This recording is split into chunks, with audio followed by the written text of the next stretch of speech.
Hello, everyone. Welcome back to Trans Connections. I'm your host, Allison, and I am super excited for my guest today. I actually think she's more excited, though, than I am. So, without further ado, why don't we begin?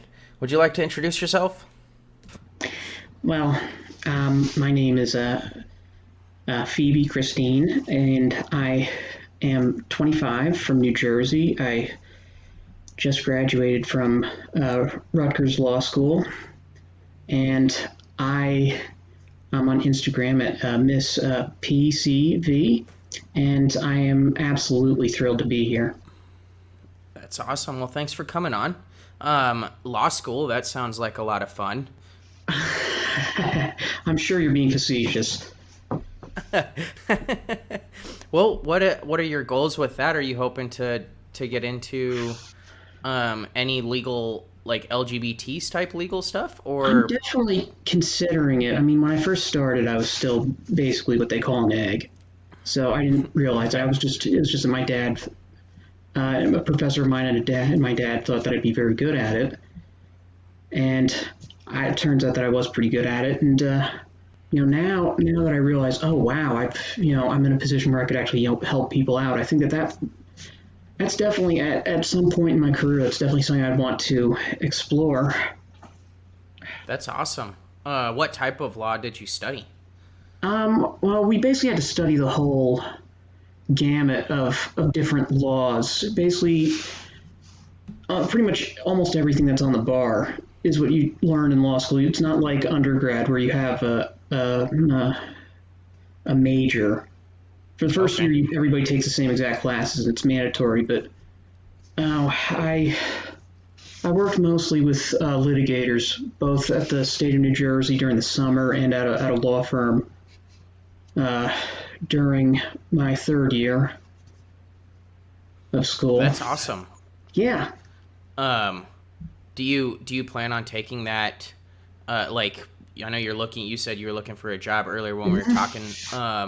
What type of like firms are you looking at going with? Or are you looking at trying to do public, more Um, like public defender or public well, servant?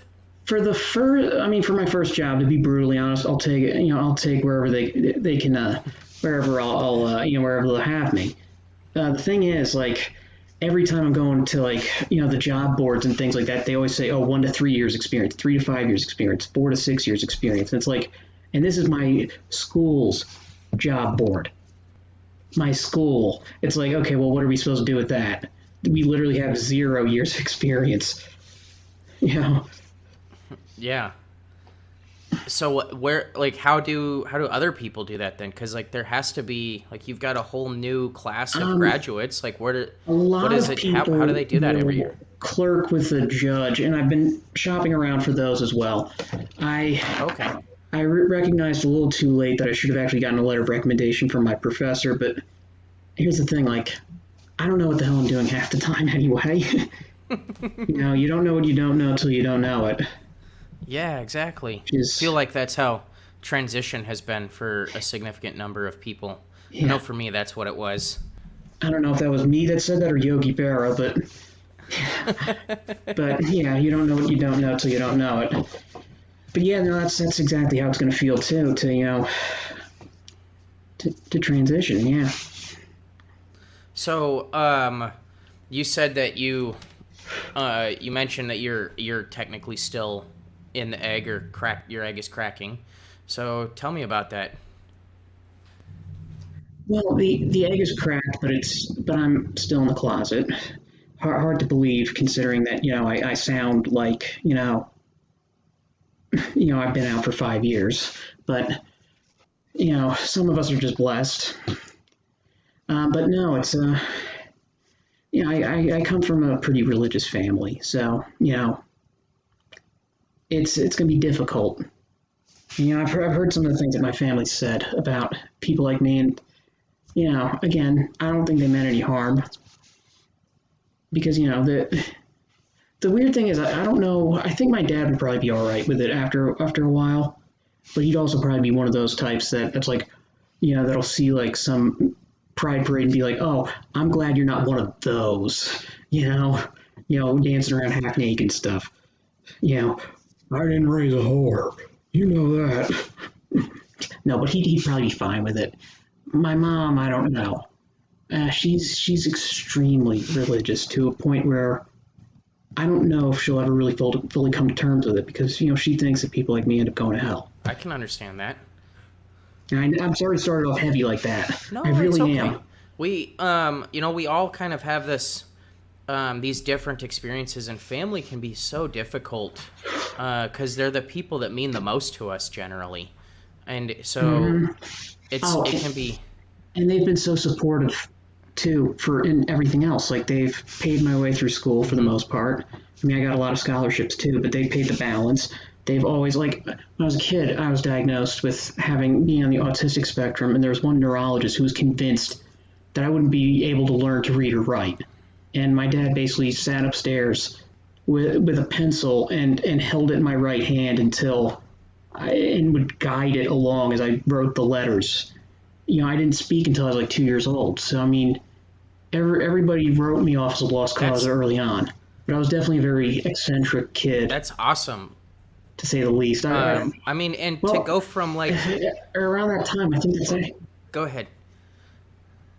Oh, sorry. I was just gonna say Were you yeah, going to say to go something? from like a doctor saying you'll never be able to read and write to graduating law school, like that's a huge accomplishment. Yeah. I mean, think about like if you can do Oh, that, you it's can literally incredible. do anything at that point. There's nothing that can stand in your way. Eh, Yeah.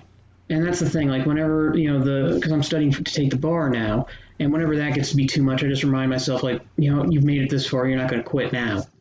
You know, Yeah, that's awesome. It's a great mentality to have. it is. And Just in life in general, it's a great mhm. mentality to have. Yeah, I mean, I'm the type of person that just kind of refuses to be, a victim of circumstance. Even if my life circumstances aren't the greatest, I still, you know,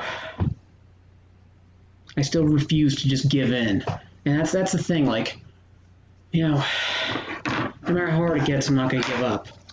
It's just I have to. It's just I'm also not a fool, and I want to, plan everything out. I like that. Mm-hmm. And I think from like a coming out standpoint, planning things out is Mm-hmm. like that's such a huge part of it. I know for me, I talked about this in a previous podcast with one of my other guests, but I think I talked to my therapist for probably a month and a half before I came out to some of my closest friends. Yeah, Um, I've actually been seeing a therapist myself for the last year, not year, month. My brain is fried. Sorry, you're going to have to excuse me. that's okay. But Um, and I will say like so the whole point of this podcast I discovered early on in my transition that there's two pieces of advice that I really needed to have. The first one was go talk to a therapist mm-hmm. because like they're able to help work through different things that are going on. They're great at listening. They're great at helping you identify things about yourself. And the second thing, which is what this podcast is all about, is listening to stories and hearing stories and having people share those stories of their experiences. Yeah, I know before we started here today that we were talking about you wear wigs. Is not something that I yes. was ever able to do. But I think It's that very each difficult for me sometimes. I should have started this in the I winter and not the summer. I think that like part of me was like I'm just never going to do this because I can't wear a wig in the summertime and because I lived in Texas at the time and Mm, that just wasn't an option. But like for you, wearing a wig is a huge part of your transition and being able to be you when you're able yes. to be you is putting that wig on, and I think that's a really important thing. So I mean it's great. I'm happy for that. I'm happy for you that you've got that as something you can do, even if it's in the privacy of your own home or Yeah. your own bedroom, even. Well, I always wanted to be a redhead anyway.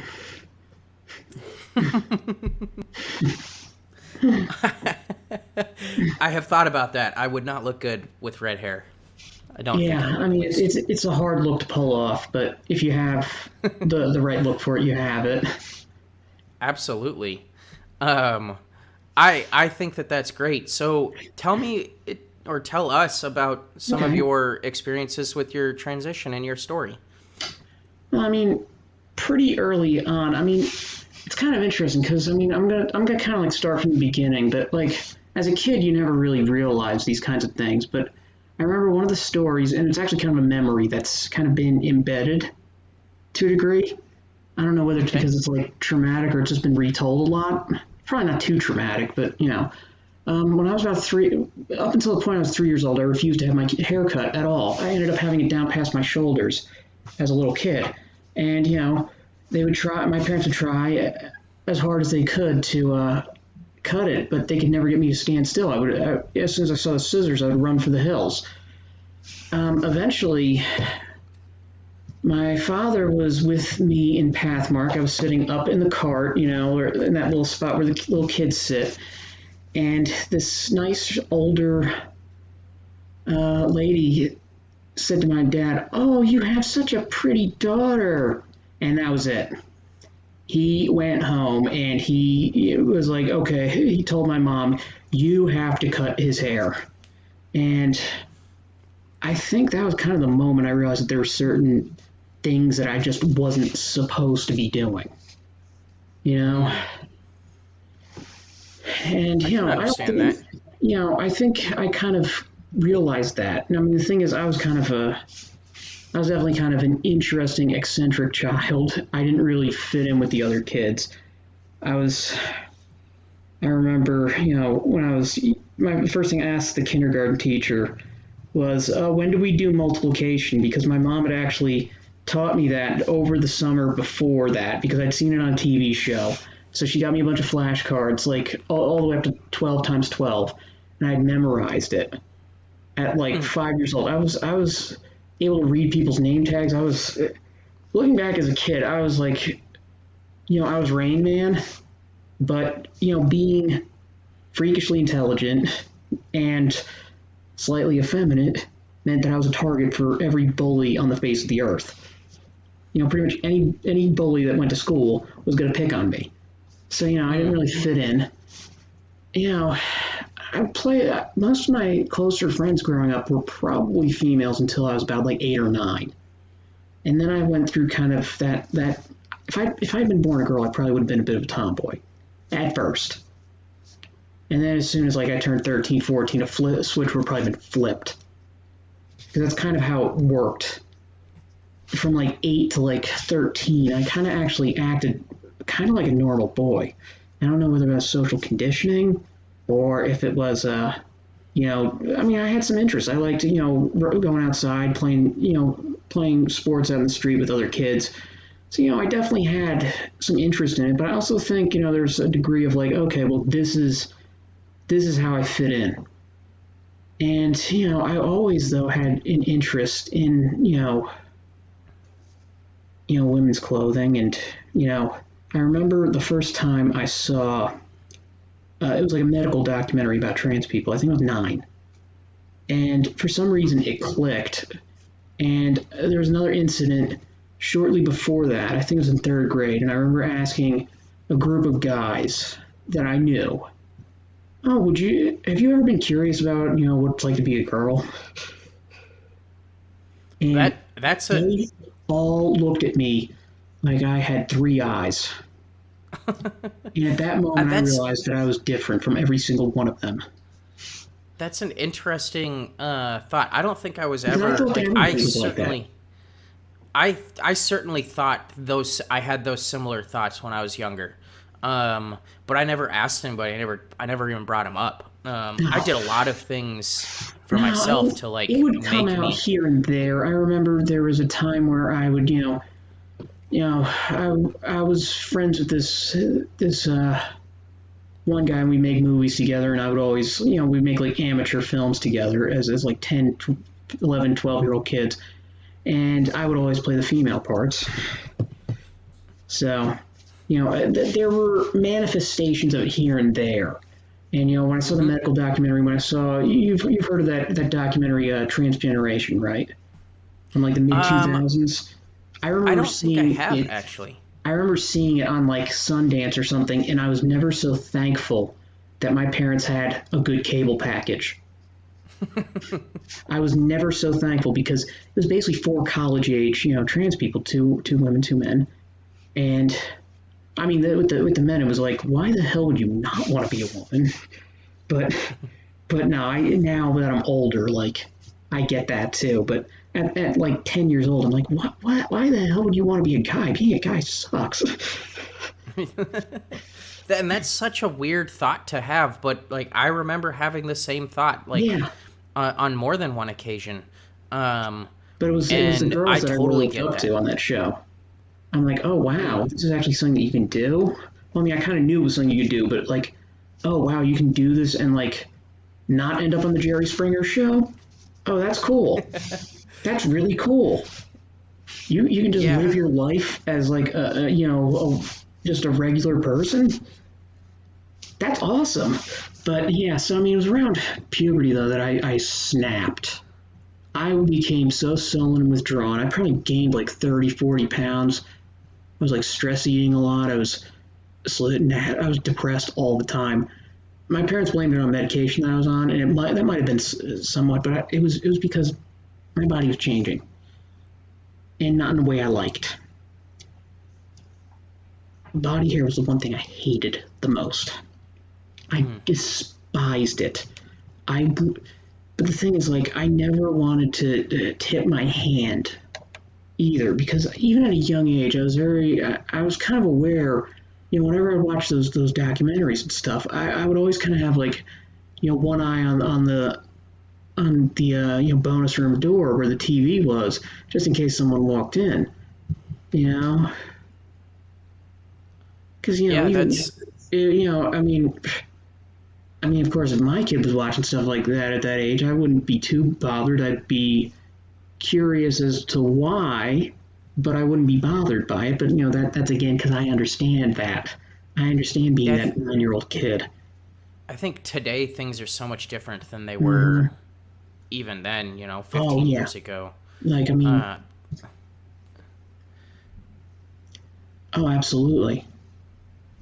I think that like society sees that completely differently. I mean, now there's movies, full length movies or documentaries Hmm. on like the main streaming Oh apps. yeah, Like Hulu just like released like the one as a that they had, kid, and I would have to go into like the TV guide. Now I would have to search, weeks ahead hmm to find anything, and I would know that there'd be certain channels where those documentaries occasionally aired.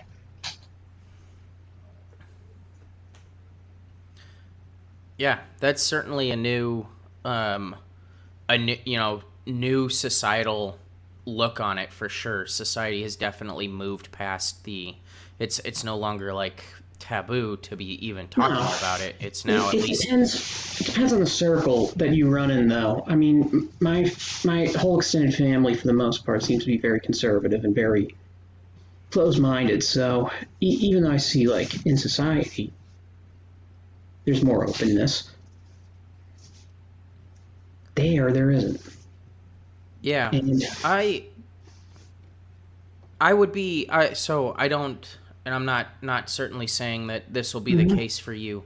But in my experience, I have several family members who are extremely conservative, and Mhm. there have been a couple that I've said, I guess we're just not going to see eye to eye on who I am. Oh Um, yeah, and I could not imagine if it was my parent how I would handle that. But I do know that from a family member standpoint, it's definitely not easy to say, oh like, this is who I am, and if you can't accept that, I'm gonna be, yeah, I guess we're just done. yeah. That's And that's very difficult, and that's my kind of my worst nightmare. yeah, I can imagine. I know that for me, it was like I picked the family members that I would tell before I picked those specific members. And at a certain point, it was all right. Well, I have the people around me that I know are going to be there if something does go wrong, or when it happens how I think it's going to happen. And as soon as that happens, then I at least have the support system around me to help make sure that I get through it. And I Mhm. think that was a huge part for me was making sure I had somebody nearby that I could at least have when that happened. Yeah, no, that's always very helpful. I know And you had talked about wanting to have plans and such before we started mhm, today, and I think that that's a big part of it for a lot of us. We kind of overthink a lot of stuff, mhm. um, and at a certain point being able to just, as you've said to me, rip the band-aid off. We kind of just have Yeah, to get to that point. yeah. No, I think it's going to eventually get to that point because it's going to come to a point where I just can't take it anymore. I think we've all been there, Where right? I'm just going It's to so lose my easy to mind. just, yeah, or And it's like, if I don't move forward, I won't be able to move forward. It's either take a step in this direction or take a step in the wrong direction, and taking a mhm. step in the wrong Yeah, direction and I mean isn't that's the good. thing. Like I did end up taking quite a long step in the wrong direction for a while. Like when I kind of buried this, like I tried coming out at 15. I'd been acting so agitated and so moody that my parents would not give me any peace. They wanted to know what was wrong, and they wore me down. And the second I told them, they just didn't believe it. They didn't buy it because I hadn't shown any signs or anything. I don't know if they Hmm. wanted to believe it. Like, but the whole point was that I wasn't showing signs. That was the. I'm sorry, sorry. It's like still thinking about it sometimes is a little frustrating because it's such a catch-22. Yeah, I that was like, I think a lot of us have heard that. I never saw any signs. I Yeah, never, you never I saw didn't signs know. because I never let you see me wear your clothes, Mom. Yeah, I never wore my mom's clothes. I wore my sister's clothes though, I didn't have a which she, sister. I wasn't so blessed. she is almost my exact same size, so it was like perfect. Like, I literally, when I Oh, was super young, was oh, stealing her clothes, and she only oh. thought that I was stealing them to be a little jerk. Little did she know. Well, I mean, the thing is, I come from a long line of very small women, Mm. so I ended up actually tearing some of my mom's stuff. And when I tore one of her skirts, I stopped doing it because I'm like, I can't do this anymore. But at the same Hmm. time, I was like, I can't get any other stuff, so I just kind of stopped doing it at all. So, you know, then I don't know, like after that, I kind of went into a weird place mentally where, like, I basically first found, and I mean, this is going to be. I kind of almost convinced myself that maybe I'm just attracted to trans women. So I started looking at the porn and everything, and got fooled myself into thinking that I was just into that, and it became so unhealthy. And I would go, and the thing is, like, the people who like that kind of stuff too. I mean, I would sometimes see like comments on that stuff, and they were just so gross. Ugh. The thing is, like, I think the idea that a woman has male parts, it was kind of interesting to me because it almost was like, oh wow, she's beautiful. That could be me. I think on like a subconscious level, even at that time, it was the denial was burrowing so deep that it just twisted and curdled itself into something very strange and very, very just, I don't know. It was very, I still It's kind of, I feel almost kind of guilty about it in a way. it's I feel guilty. I interesting to still think about it sometimes look like at that that. stuff. I don't know that I ever felt like that's what I was attracted to, but I certainly do know that I got into Mm-hmm. different things and would see different things, and all of a sudden be like, that is something that I could do. Like, I do remember when I was younger, I heard about, you've probably all seen these lawsuits on TV about gynecomastia, Yes, which is, and I remember I thinking, actually, like, okay. I don't know if I have that or not, but I do know that I have like a slight protrusion of where my pectoral is, and I don't know if that's just because I've been out of shape for long periods of my life, or if it's. I do think that I was on Ritalin as a kid though, so Hmm. maybe. I And know but that, yeah, I would like, I would sometimes hear that stuff, and I'd be like, those guys are so lucky. that's yeah, Some like, guys I have a lot of literally, luck. I didn't think like they were lucky. I just was like, man, I wonder what it would take for me to be able to get that. Well, And more like like that, but yeah. like that's just it's a different thought process, and like you were saying a few minutes ago, not everybody thinks like that. No. And it's interesting when you start having those thoughts, what do you how do you handle that? What are you doing? And I think that a lot of us have had thoughts similar to that at some point, and being able to connect on those thoughts. Yeah. It's interesting how many of us have actually thought things like that or done similar things growing up, right? Yeah. Like, uh, you and I would have never guessed that you and I had that exact same connection at some point in our lives, Well, but I that mean, is the connection. I don't. I remember seeing that commercial once, and I kind of did have a similar reaction to you. I was kind of more joking with the some guys have all the luck thing, but I was kind of like, oh wow, that's how does that happen? That sounds kind of cool. Yeah, like all of a How does sudden my I girl have a get boobs? chance. Like, there's actually a thing for men who have boobs. Like that could be me.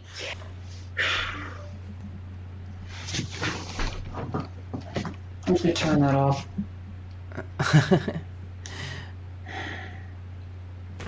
You wouldn't believe, like, when I started posting pictures of myself, as me, right? You Mm-hmm. wouldn't believe how much male attention I've been getting. I don't think I'm a prize either at this point. But, I actually probably can believe. I think that a lot oh of yeah. women in general have gotten the same amount of inappropriate attention. I mean, and It's not even almost just like inappropriate. Not even just inappropriate though. There's like some guys who like just genuinely like kind of seem into me, and I it. I never had that much fun when I tried to date women. Never. I actually I saw this post by, I don't remember who it was, on Instagram earlier this week. Mm-hmm. Um and like I have a really big love-hate relationship with Instagram. Yeah. Like I don't agree with it for the most part, but I also see the benefits of it. Yeah. And one of the posts that I saw this week was somebody had posted something about having a man tell her to smile. Yeah. And I remember the first time that happened to me. I was driving back from Abilene, Texas, to San Antonio, where I lived at the Mm-hmm. time, and I was getting gas at the gas station. And this old man literally walked out of the gas station. It was the end of the night on Thanksgiving night. Like, I had just left family, Mm-hmm. and I was headed home. It had literally just come out at work, so I was living full time, Mm-hmm. living by myself. I was driving home from my cousin's house in Abilene, Texas, and um, this old man stopped and told me that I needed to smile, and it was like one of the most creepy things, but at the same time the most affirming thing. Mm-hmm. Like, Oh having my gosh, somebody yes. Yeah. uh It's I like feel so sick sometimes, but I'm like, call me weird, but I like it when guys purr a bit. right, it's I like all of a I sudden don't it's love like, them oh, there's for it, but it's like, oh my god, they're you're treating women's. me like you yeah, you're Yes, literally treating me like you treat every other woman, which is yes. completely inappropriate, by the way. You shouldn't treat any woman that way. No, But no, at the not at same time, all. like, that means that you're treating me like you treat women, and that means you see me as a woman. So Yes. thank you. Yeah, but no, there's actually been, there obviously the thing is, if someone's being really weird, I won't even respond. But there's a few guys who have actually started conversations and have been like decent human beings about it, and I kind of get a little giddy about that almost. Like I've also gone on I've also gone on Tinder using just my photos, my real photos, disclosing the fact that I'm trans. Hmm. I had 100 matches in 2 days. Oh, jeez. I don't think I I ever can't had a get any hundred matches on matches. Tinder. I don't think I ever had 100 matches in a year being a guy. I think I had like 20. Like I didn't believe. I remember one of my guy friends telling me, "Oh yeah, it's way easier to be a girl on there." And I was like, "Okay, well, I mean, yeah, it's probably easier, but I don't know how much." No, it is so much easier. It's ridiculous. It's to the point where I can't even go through all that stuff. It's like, I, I'll find I a similar have, way. for the most part, tried to avoid the Mm-hmm. social media. Yeah, I mean, It for just, me, it's a two-edged sword because it's literally the only place at the moment I can be myself and I can yeah, get a good bit of positive affirmation. But I thankfully I I haven't think, encountered a lot of hatred actually, which is pleasantly surprising.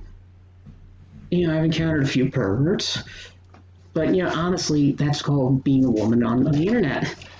yeah.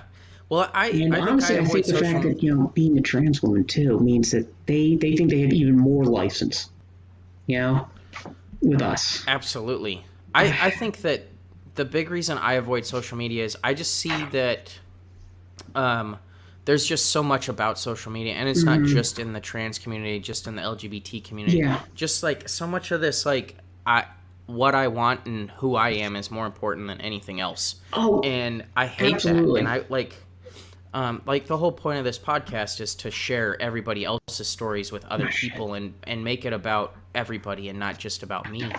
And so it Mm-hmm. would like I hate that about social media and how much it is like just about the likes. It's all about the numbers, and that's just so frustrating to me.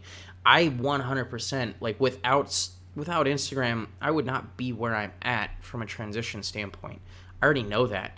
Mm-hmm. I used Instagram to research surgeons. I've used Instagram to find out about HRT and Yeah, find out about different doctors in the area that I'm living in. Like Instagram is a great resource it for the is. trans community.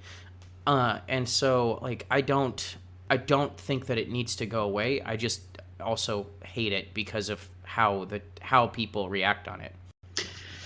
I completely agree. I think that there's an element of I think there's an element also too of like anytime I start looking at some profiles and start I weirdly enough I've never felt terribly jealous of other girls, thankfully. But every so often it happens and when that does happen I'm like, all right, you know what? We're taking a day off. You know, Yeah, I think that that's probably a great way to look at it. Like I don't get jealous. I just get like it's I rare don't for me. understand why like those people like there are certain people on Instagram, and it's not again no not singling any specific person out, um, who just get this like it's all about me, and Mhm. when they get to that point, it's just so difficult um to continue to follow that and continue to want to experience and see their lives. And Yeah, so I like mean, I never saw that too much. I mean, maybe I'm just not following the people you have, but I think first off, it is kind of all about you when you have your own page. I mean, but having it get to like an inflated ego sense, yeah, you know, absolutely. Yep. I And that's the one again, thing I I never think wanted to get. I never wanted to let anything get to my head, no matter how pretty I got or how successful. I don't know. Yeah, I think that there are just some people who it's easier for them to tear down others and to build themselves up. But I think that the joy you get from building yourself up is so worth it. I always have been, I guess maybe it's because I'm what people would class as a high achiever type, but I always take pride in achieving things and accomplishing things. And that's just how I've always been. And that's the thing. Like I cannot, for the life of me, understand people who are like that, who are just always bitter and hostile and just always saying how much their life sucks, never doing anything to improve it. And that's part of the reason why I want to transition at some point because I am becoming increasingly just exhausted continuing the facade. I living was two fine lives is so being difficult. yeah, the weird part is I was fine being a guy for that 10-year span because I buried that so far deep within myself. It would come out at occasional moments, particularly when I was drunk. When I became drunk, I would act so effeminate and queenie. It was hilarious. My friends thought I was the funniest thing on the planet. I remember there were so many things that I said when I was drunk that should have been signs. I remember one time we were walking home with a good friend of mine from law school. I don't know if he'll remember this or not. He was probably more drunk than I was. and he probably chalked it up to typical bromance language, but I leaned over onto him and I was like, if I were a woman, I would have married you by now. Ugh. And, I'm just drunk out of my mind. I remember there was another time I met a fellow film buff at a party and I'd gotten a little lubricated and I said, I really enjoyed, Scorpio Rising, but it was just a little too homoerotic for my tastes. Now, if you've ever seen that movie, there's just a bunch of there's it's basically there's a lot of scenes of guys shirtless and stuff. So, I'm into that, but I felt it was too homoerotic. I can't be a guy, right? Like, I mean, looking back at some of that stuff, I was like, oh my god, how the heck? And I was way too comfortable joking about having sex with other guys. Again, I would just chalk it up to me being a bawdy little edgelord, but no. Every so often, the real me would just peek out for a few seconds, and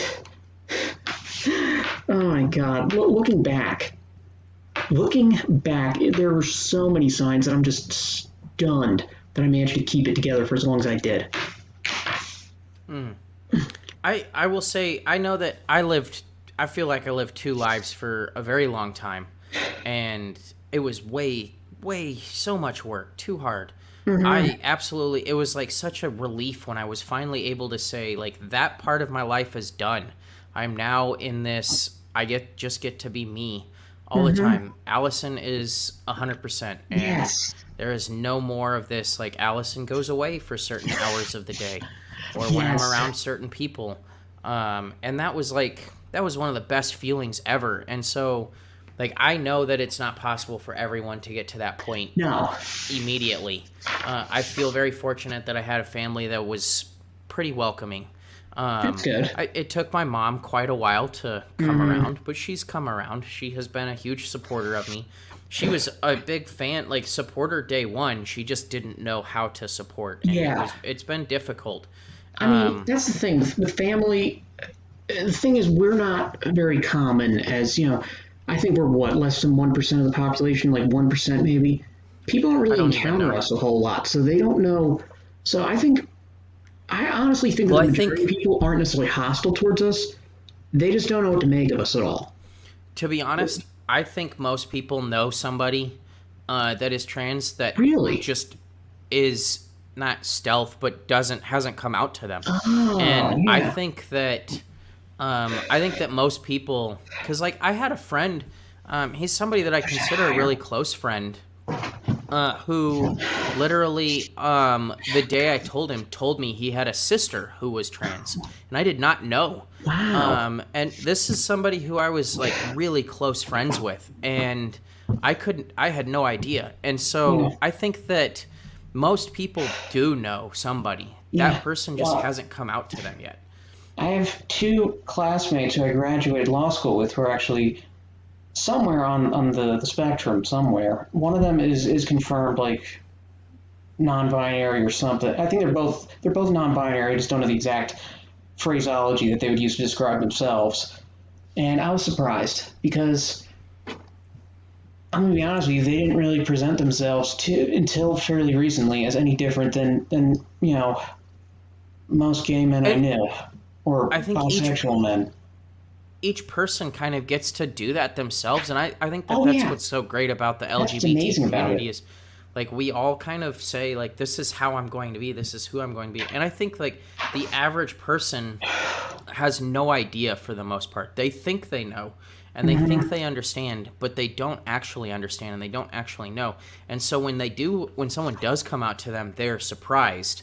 They act like, No, "Oh, I didn't know." But to be honest, like you just weren't looking for the signs. no, and I think that I agree with that. We all manifest signs in very subtle ways, or not so subtle for some people. For me, it was always very furtive and very hidden. I would always kind of just do it, behind closed doors. This was always, I don't want to say that I was ever ashamed of it, but I never felt comfortable being open in it until fairly recently. And this is a huge step for me. And I'm actually going to see a part of me is thinking about, I'm going to be doing a Zoom call with my therapist tomorrow afternoon in between my bar sessions. A part of me is thinking about just wearing this during this whole outfit here that I have on, which I'm so disappointed that we don't have the video on because I would love the people to see it. But no, I'm kidding. I'm not making more work for you. But I would love for her to see this. I would. Yeah, Is there any? Yeah. Is there any way you could actually I like? remember. What's that?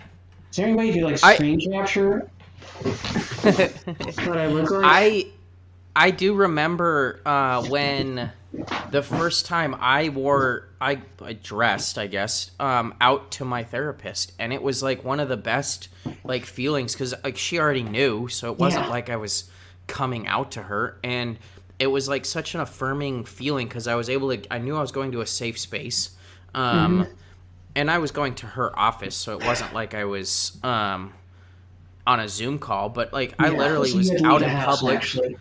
Yeah, it was exhilarating, but also completely nerve wracking. Like I had no idea what I was like, what I was getting myself into, and I always remember sitting in her waiting area, just like, oh, please don't let somebody walk out who's gonna say something.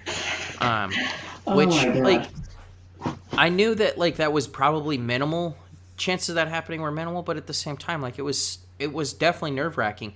And I remember going into her office or into her room and just being like, oh, this was like way easier than I thought it was going to be, Oh, and it was so affirming. it absolutely is, and you know, I'm just looking at my own picture right here, and I'm already amazed just how much I look like me, like a woman. Like I will say it's shocking, actually. it's really affirming to look at yourself in the mirror and see that and see yourself or in this like in a camera selfie style. And I so like know. I totally get the I don't take a lot of selfies. I've just never been a I've real selfie started girl, to. but I um hated getting my picture taken at all, but when I'm like this, oh my god, I can't all of help a sudden you myself. want photos taken of yourself, Oh, right? Yeah, absolutely. totally understand that.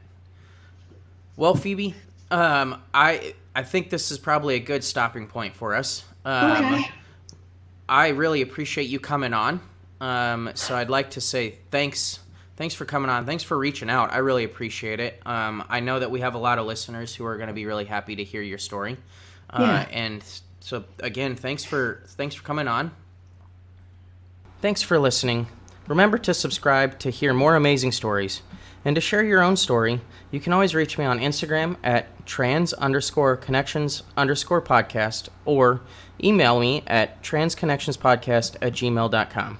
Thanks again for listening, and we'll see you next time on Trans Connections.